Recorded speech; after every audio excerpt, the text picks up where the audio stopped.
Guys, energy drinks are doing our heads in. So I went down the rabbit hole again, this time on energy drinks. I love energy drinks and I've probably had every version of Monster to ever hit a supermarket shelf. But this time, what I found actually made me stop.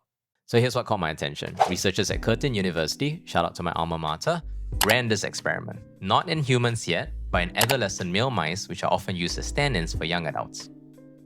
Now they split them into 4 groups. One had water, one had Coca-Cola, one had a regular energy drink, and another had a sugar-free version of the same drink.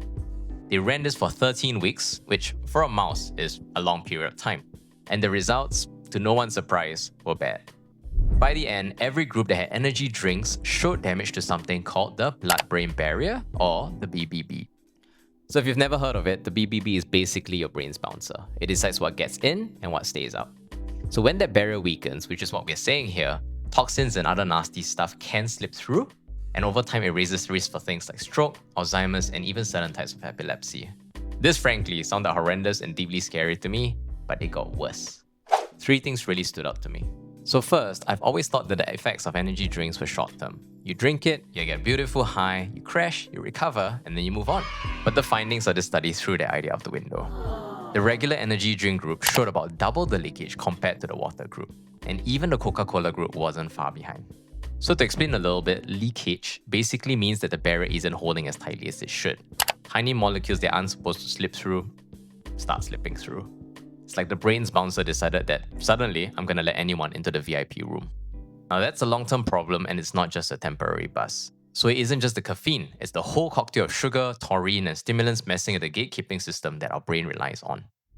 Second, sugar-free energy drinks are obviously marketed as the smarter choice. This study again shuts that flat. They caused more inflammation in the brain.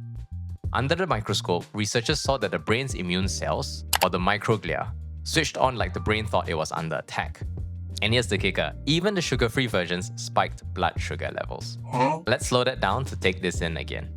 Even the sugar-free versions spiked blood sugar levels. The very thing it was supposed to help us avoid. Not supposed to happen, right?